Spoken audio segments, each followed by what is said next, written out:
Well, hello everybody, welcome to this next video talking about the Radeon 7750's performance in some fairly modern-ish games. This is Battlefield 4 multiplayer. I can never remember the name of this map, but this map is a pretty good test on our graphics processor, the Radeon 7750 of course, and how well it does in handling all the graphics, all the effects that this game can put out at it. So right now we're running at high settings with HDAO, or is it HBAO? I can't remember which one it is. Not SSAO, it's the higher end ambient occlusion solution. And the rest of the settings are running at high, but we don't have any kind of true anti-aliasing method like MSAA. We are running the post-AA method, which I'm pretty sure is just a form of XAA, which is not very hard on the GPU at all. But as you can see, we're sitting around 30 FPS, which is kind of impressive for a 7750, but the problem is when the action gets hot, the performance just sort of doesn't tank, but it goes down, and we also get stuttering, likely, at least what I think is likely due to our video memory just not being enough for this game at all. Realistically, we need 2 gigabytes of memory to run at high settings, or at least high texture settings, to prevent stuttering. And as you can see, during the course of these tests, I'm playing sort of seriously, and I'm trying not to get my ass kicked, but man, I am getting whipped really badly. And a lot of it has to do with the fact that the game is hitting those stutters, and it's making it really hard during those close-in firefights. I'm also using a machine gun, or a light machine gun, which is not easy in these kind of fights. It's just a standoff weapon that you shoot from afar, but you know, I have fun with it regardless. But the big focus here is, of course, what the performance is like with the Radeon 7750 in this game in multiplayer. Now, I was actually sort of impressed that we were getting 30 frames per second at 1080p with the Radeon 7750 in this map, in multiplayer of course. I sort of didn't expect it to perform as well as it is. If you look at the Xbox One version of Battlefield 4, if I remember correctly, it runs at only 720p, but of course it targets 60 frames per second. And on the PS4 it runs at 1600 by 900p, and of course targets 60 frames per second.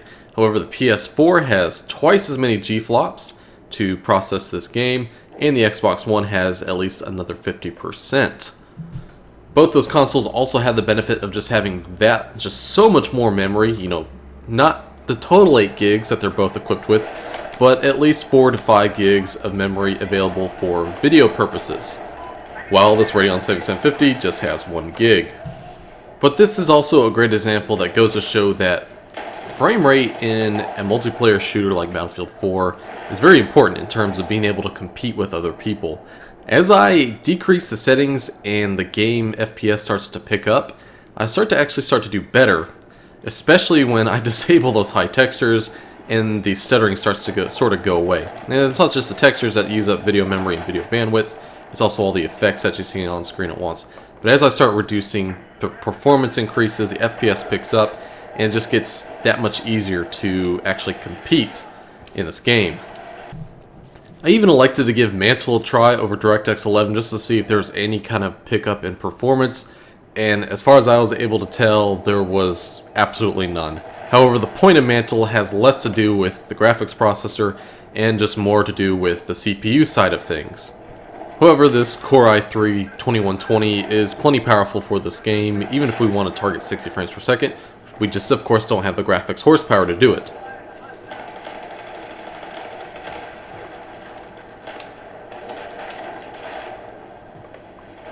And there, right there, is with that thermite grenade going off, you can see all those particle effects that bring the performance all the way down to about 20 frames per second. At this point I was like, screw it, let's just go back to DirectX 11 rendering, since there really just was no difference with Mantle. At least not that I could tell. Now, my methodology with testing graphics on a graphics card is generally I like to start high, and then you start reducing and getting rid of things that just don't mean as much to you or just not as important.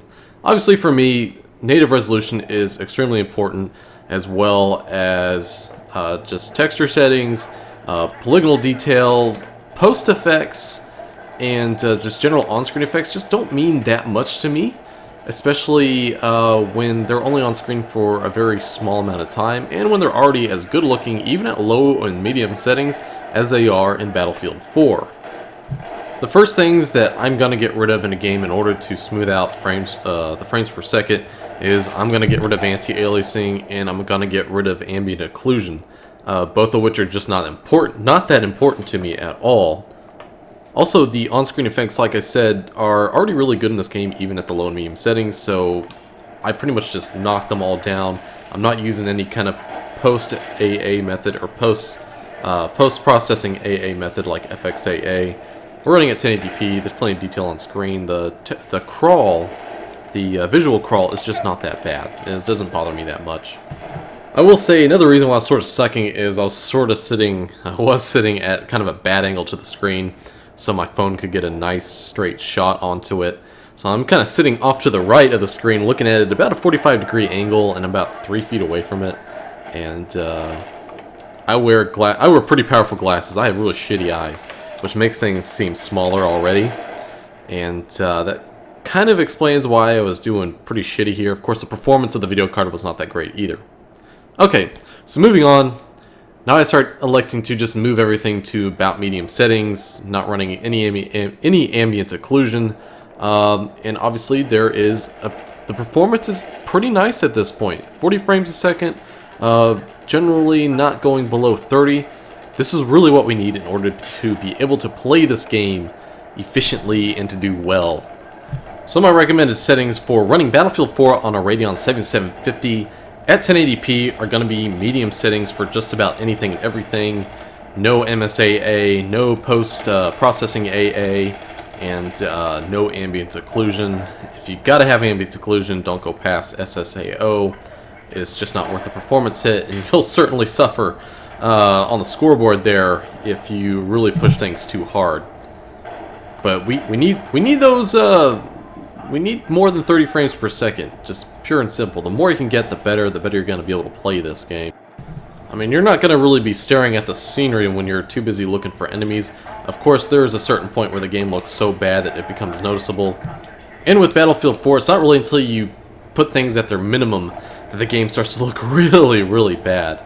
The difference between low and medium is quite drastic, while the difference between medium and high is not so much. It's still noticeable, but just nowhere near as drastic as low settings to medium settings. But I hope this video gives you a pretty good idea of what you can do with a Radeon 7750 in Battlefield 4, or if you have a graphics card from AMD that's of similar capability.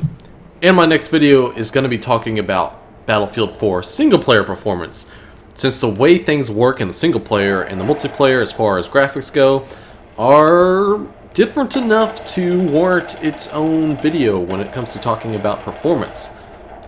So, join me for that, and I hope you guys enjoyed this video, and please join me for the next one. Make sure to like this video if you did, subscribe to my channel so you don't miss out on when my newest stuff drops, and I hope you guys have a good one. My name is Blitzvogel. Take care.